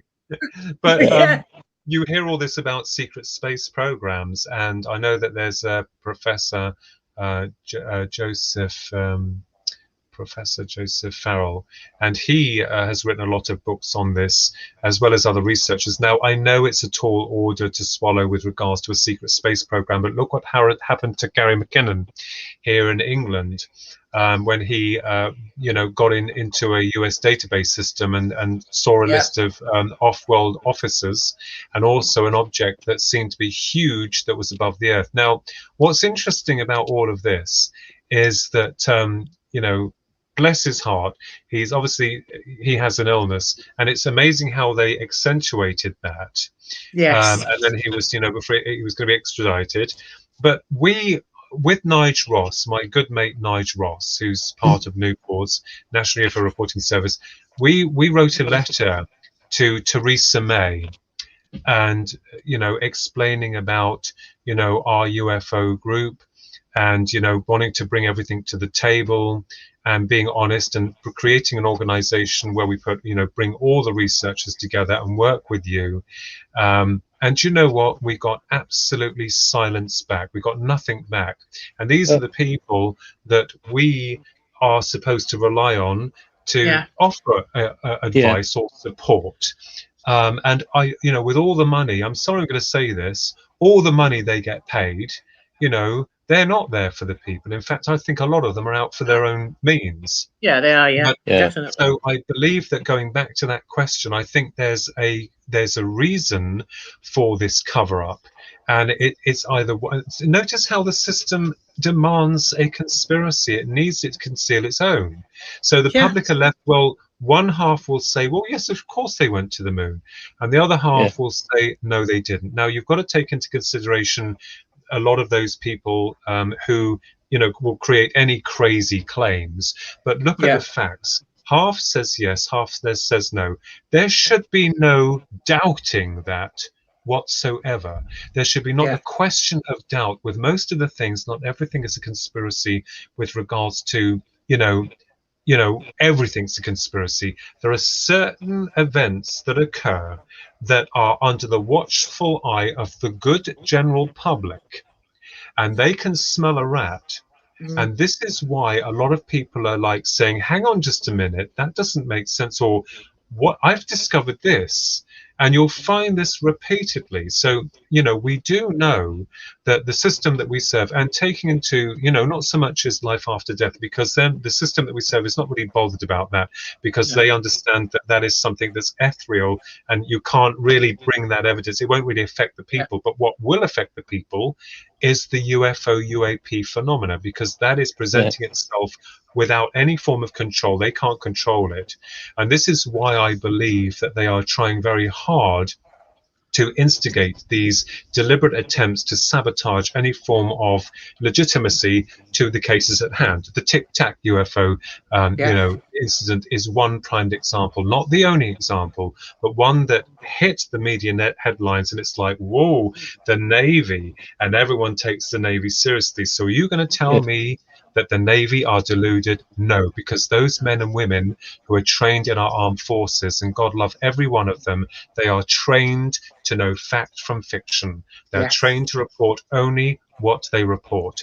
They reported, the Tic Tac UFO, and they were absolutely correct. But of course, it created such a fuss. Luke, who got involved? And when this all started coming out for this disclosure and this report coming out from the Senate, well, you had all these famous people coming forward, obviously to bump up their profiles.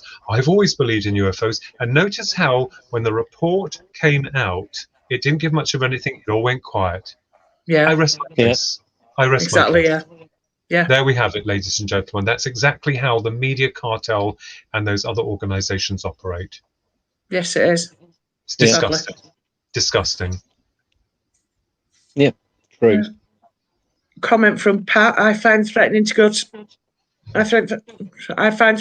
go public media always elicits a response from one's MP.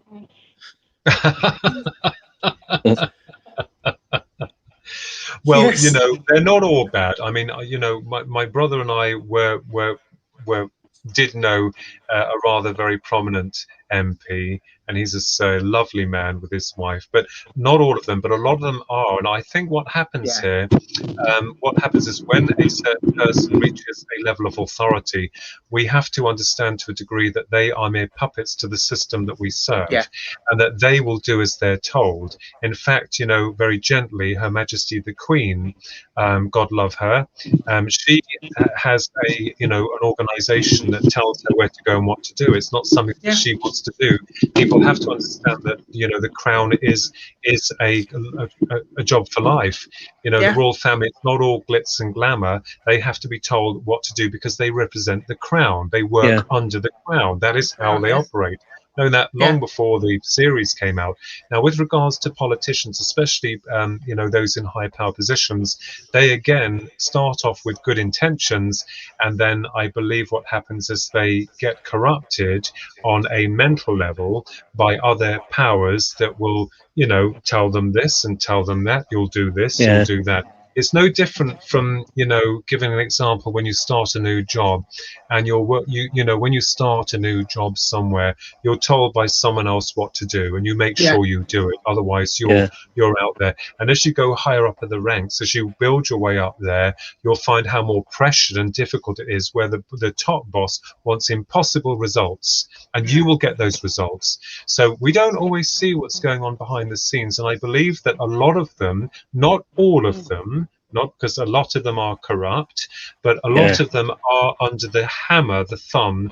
And I'm sure that certain people would want to help, but if they do, they'll lose their jobs, their credibility, everything. So I think this is the really nasty, horrible thing about this. We can all be ourselves. You know, we can come forward because we're not under the, you know, the duress of anyone else.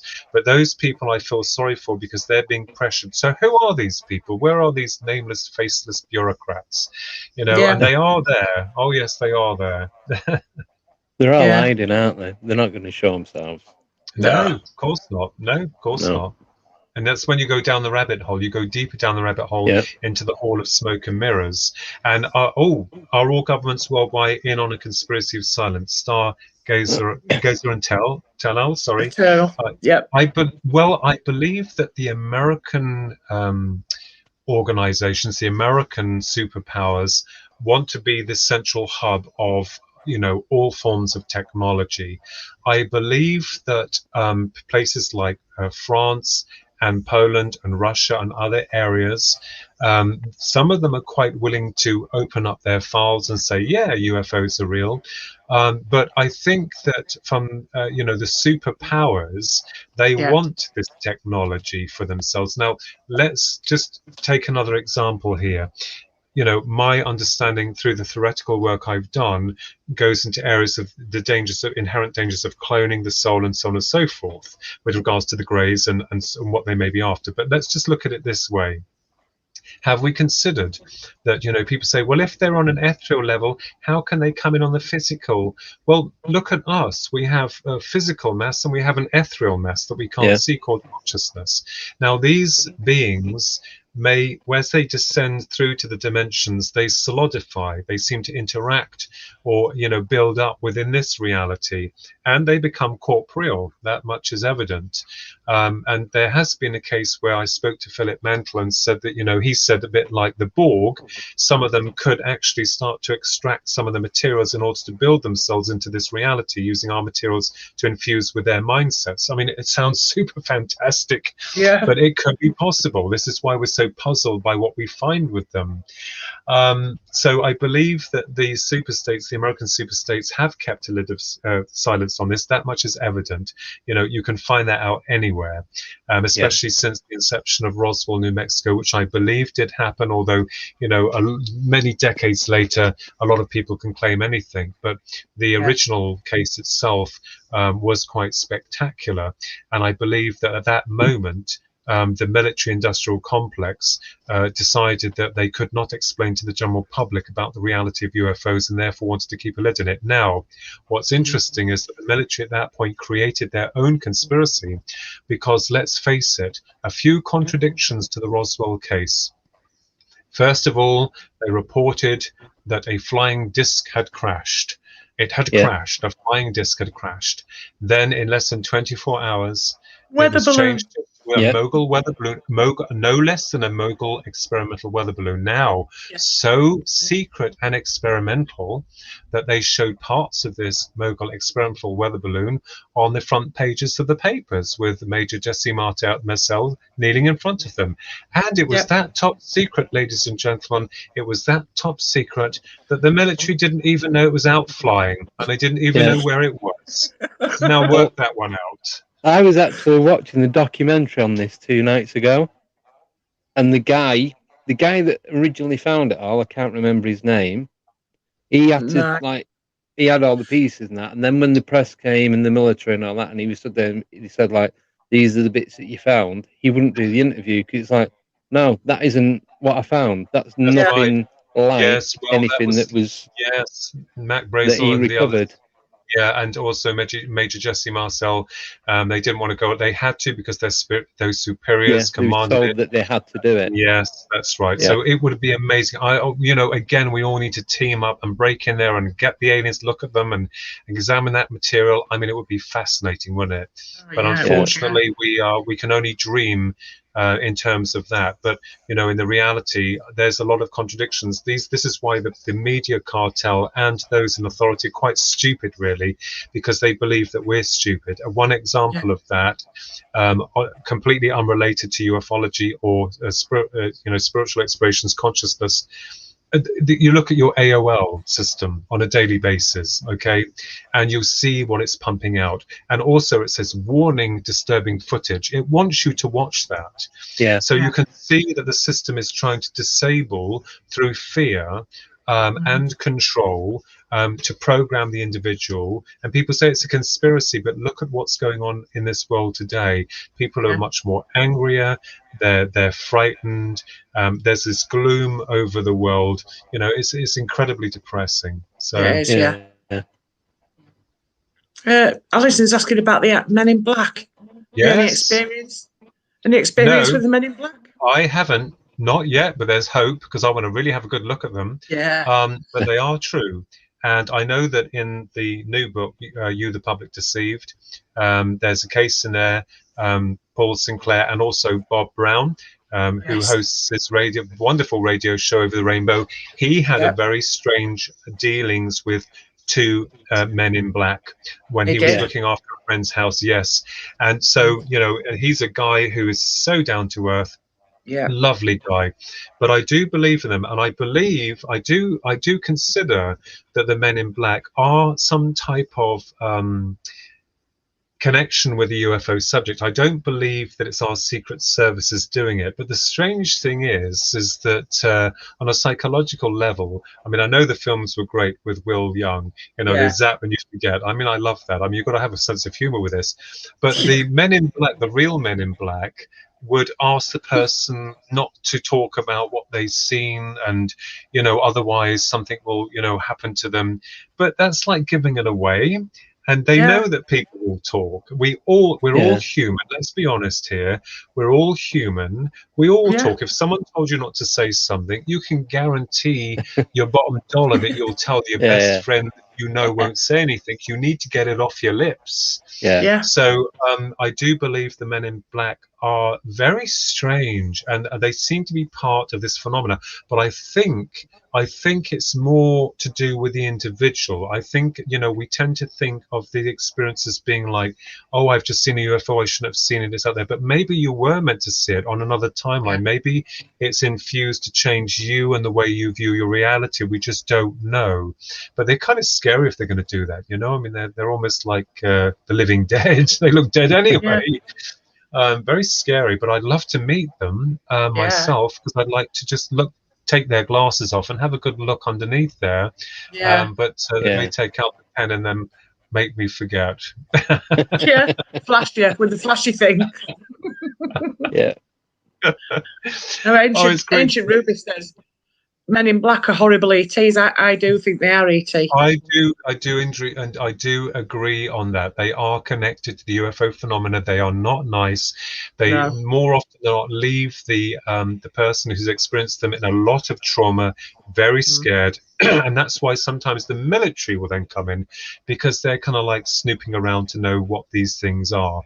But my argument is, as if the military opened up, and just was honest with us. Could you imagine a think tank with all these amazing people involved in all this? Bring them all together and work together as like a big unit to work this out. Like on I'm going to say again here, the MIB film with Will Young and that, where they're like all working in this. Sorry, I do apologize. Will Smith, not Will. Who's Will Young? He's a singer. Yeah. Oh my God. Never mind. My brain is I can blame it on the Men in Black. They're scrambling my mind. Yeah. From the flashy thing. I'm only joking. Anyway, Will Smith, if they had like a unit where people work together, and I'm sure that perhaps the American military do have stations like that, secret stations that are scanning the skies, knowing where these UAPs come in when they go out, trying to find patterns of where they come in, where they come out, and obviously have downed many of them. You know, and that's why they come down in remote areas. I'm not saying that happened with Roswell, although we can't be sure about that. But notice how they come down in remote areas, or more often than not, remote areas. Yeah. Yeah. Very strange. Do you think there's ever going to be disclosure at all? I mean, you know, what is disclosure? Disclosure means that the whole world will have a certain tick up saying UFOs and aliens are real. But there again, we have a problem. Let's say that disclosure did occur. Let's say that the governments come forward and they said, ladies and gentlemen, members of the public, we have to admit to you that the UFO phenomena is a reality, that there is also an extraterrestrial presence, or many of them. The next thing that will happen is it's not just an acknowledgement of those facts, but people will want to know more, where they come from, what their intentions are. They'll want to go back into the past and certainly the present, and then you'll get people suing the governments for the abduction phenomena. Well, you kept this secret from me. Can you know this is going to happen because people laugh. I'm going to sue you because you made fun of me on TV and you said that I was a liar. You made me look like an idiot. I'm going to do you for emotional damages. This is going to open up a big can of worms. It will be fascinating. It doesn't mean to say that researchers will be out of a job in terms of researching. There'll be more fascinating research to be had about what it is, where it comes from, and so on and so forth. But you know, this is, and also we have to understand that there are many different levels of ETs. We're not just talking about one species, we're talking about varied number of species of extraterrestrial. I can only talk about the Greys because they're the ones that I had interacted with, or they had interacted with me, and 3 reptilians that I was embarrassed to report. But the reptilians fascinate me. Yes, at least understood within ufology, and this is the thing, isn't it? But I believe that people with disclosure, they'll say, well, give us the evidence, where is it? So unless those intelligences come in like motherships like on V, the original V, and come across the worlds, that's going to be one message to say, there we are, that's who we are. That's one way. I'm not so sure if it's going to come from the people. So if it's going to happen, it's going to have to happen to every single person on this planet. It will have to be initiated in a way where everyone will be aware that they are here. It won't be any good saying to, like, I don't know, the president or our prime minister standing there saying, I'm going to tell you that aliens are real, because people won't buy it. Most won't. Again, they'll want the proof. And this is the problem. So I think if disclosure does come, it's going to take a very, very, very long time to adjust and understand what we are dealing with. I agree in order to fight for that disclosure. I'm all for it. I'm behind it all the way, like you guys are as well. We want this. But it's not going to be, I don't believe it's going to be an easy journey, and I believe that we're gonna find a lot of difficulties trying to understand about that. But like you guys and myself, I'll be more interested in the ethical, scientific aspects of it, of all the where do they come from, you know, how do they drive their ships, what is their culture. You know, whereas other people will be just ripping their ships apart to see how they work. I'll be more interested to keep it together and understand from them. Yeah. Can I just ask, do you think that they're living among us? Why not? I mean, you know, we just don't know. We hear so much about the Greys that are reported all the time, and they're like spectres. They come in and out very quickly. And you know, and I'm sure there are other intelligences, but I've heard this before. I know Dr. David Jacobs is very much of that opinion, and I was very honored to meet him in Arizona, and we spoke about this. He was gentlemanly, and he signed his book to me, and I gave him a copy of my book, and but he does believe they're here among us. And although I would say that I'm not sure if there's a lot of them among us. You hear these stories. I did wonder about some people that lived across the road from us and how strange they are. No, I'm only joking. Yeah, I think we've all got neighbours like that. Yeah, well, I'm saying But it nothing. wouldn't surprise me because, you know, it's the good camouflage. If like V, look Yeah. at the V by Kenneth Johnson, where the reptilians masqueraded as humans, you wouldn't know the difference. You wouldn't know any difference apart from their voice. But of course, No. he had to make it kind of different. So who knows? It wouldn't surprise me. Like Carol No. says, it's going to shock them when they pop out of Earth. I think they've always been here, the reptiles and others. Yes, and there is this big you know, hang up about the reptilians. Not much has been spoken about them, and you know, Chris Turner, the film producer and creator of Don't Mention the Reptilians, brilliant man.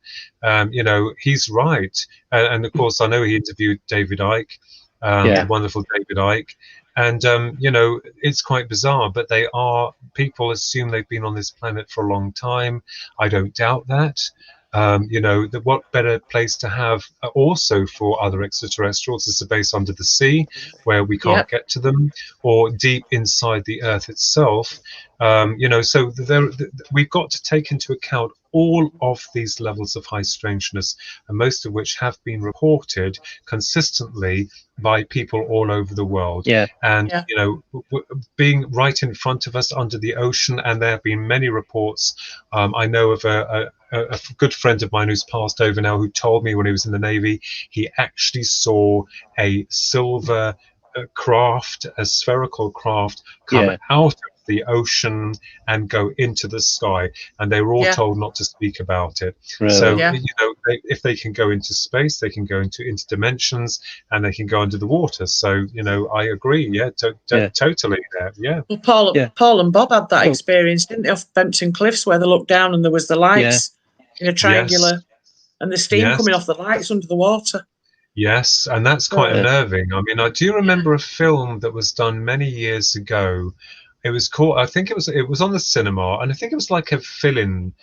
It was called the Bermuda Triangle. Right, yeah. And there was this one scene I remember that haunted me as a kid, of these people standing on a jetty and out to sea, and then all of a sudden this huge object under the water with lights, you know, went under. And that kind of like, I remember as a kid making me feel kind of like, whoa, my God, that is really frightening, you know. But a lot of the times the UFOs or USOs, unidentified submergible objects as they're known, I think they're the same as UFOs, they're the same as UAPs. If they're able to transfer space and time, they certainly will be able to survive under the water. You know, and or varied levels of geographical locations or environmental conditions, they'll probably adapt to them. But I certainly believe that they are able to, you know, they're closer to home than we think. Well, they've been seen coming in and out of mountains, haven't they? Yes, absolutely. Especially in Mexico as well. And you know, and you hear these stories, and that's the wonderful thing, you see. I mean, like yourselves, I will look into cases, I'll research them, and there's some information you can disregard and some information you can keep.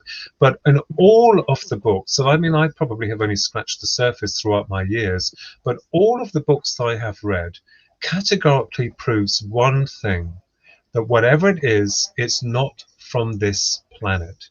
It is from some, or it could be that it is their planet, but I can't see that happening. But they have that their UFOs are real, aliens are real, and I believe that they've been here for a very long time. I do believe that. But what the agenda is, we don't know. We still don't know. Most of them lie, you know, about their intentions. About, my brother's always said here, Ronald, my brother, he's the artist and the author. He's always said, you know, that, you know, they've never helped us with our environmental problems, you know, the nuclear problems. And he said they could disable the systems quite easily, but they don't do it. But then the disabled warheads, I've heard of that quite a few times. Yeah, absolutely. But on a monumental level, he's saying that they could shut down all of the nuclear missile facilities and give us the message to say, stop doing this, but they haven't. Now, if push comes to shove, maybe they might do that. We don't know. But, you know, a lot of the things that we really need help on now is not forthcoming. But I don't know, maybe we as a species have got to work it out ourselves, you know, and, you know, it's just a crying shame that we are here in this time, in this space, now, all of us here, still asking the question, the question is not whether or not they're here. We know that already. They are here. Yeah. But Yeah. when are we going to be told the truth by those in so-called power?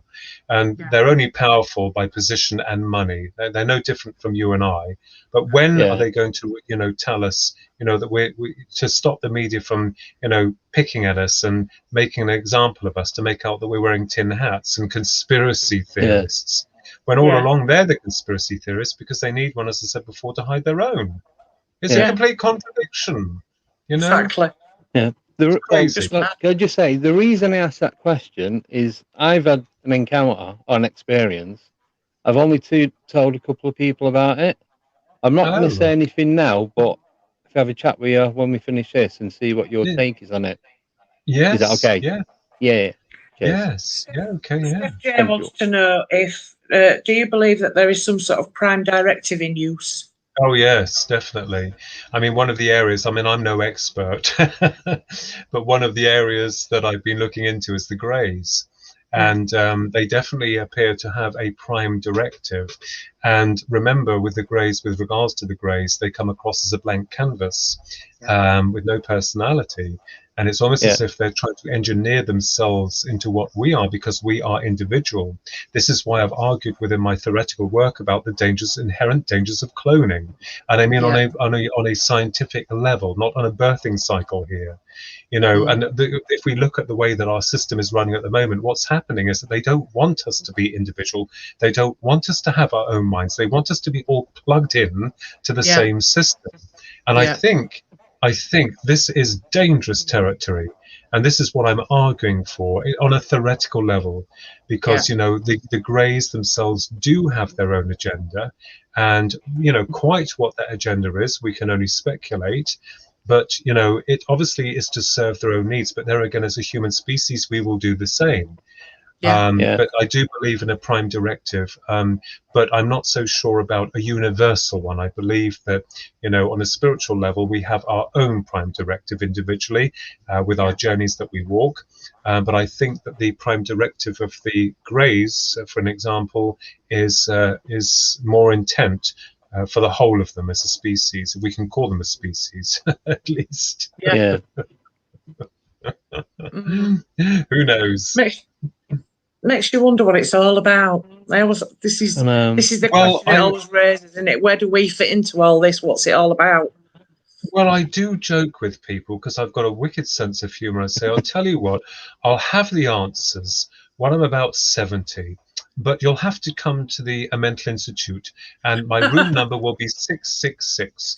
As long as I'm locked in there with a nice bottle of Beaujolais and a computer that I can tap on, I'll be as happy as lamb. So don't you worry about me. I'll have it all figured out by then. You'll be fine. We'll all come and see you, Philip. You'll be fine. I mean, it's like, so, I'm not one of these researchers that's like, oh no, I'm keeping everything perfect. I'm human. I have a sense of humour as well. Yeah. Exactly. You need a sense of humour when you're delving into this lot, don't you? Yeah. I think if we all went visiting, they'd keep us all in. Yeah.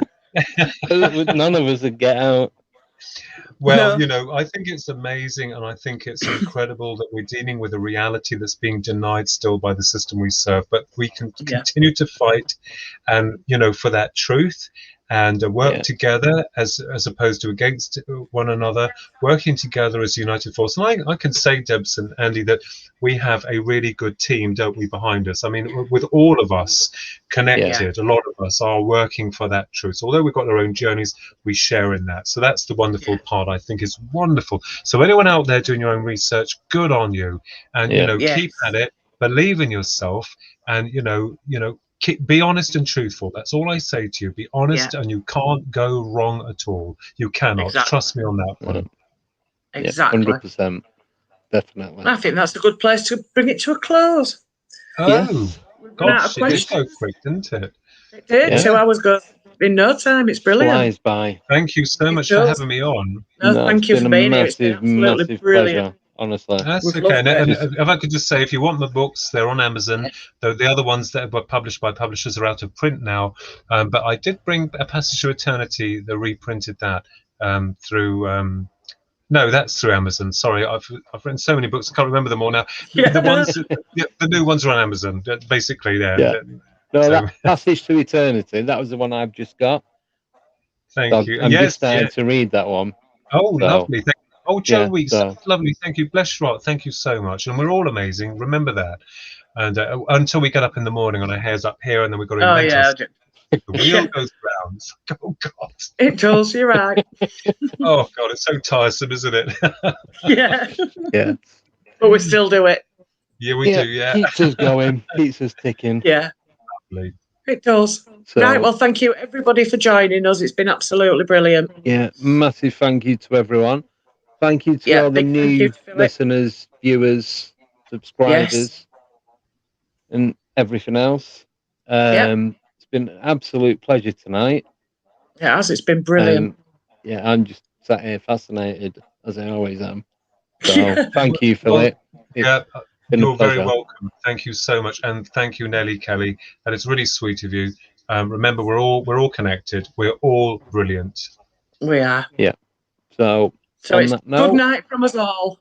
yeah. Oh, just before we do go, next Friday we haven't got a guest on, but we are doing something different. So We are. tune in Think. next week, and you'll find out exactly what it is. So, as Deb just said, good night. God Good bless. night. God bless. Good night. And watch the skies. Yeah. Yes, keep your eyes looking up, open. and see you all next week. Take care, everyone. Night, everybody. Bye.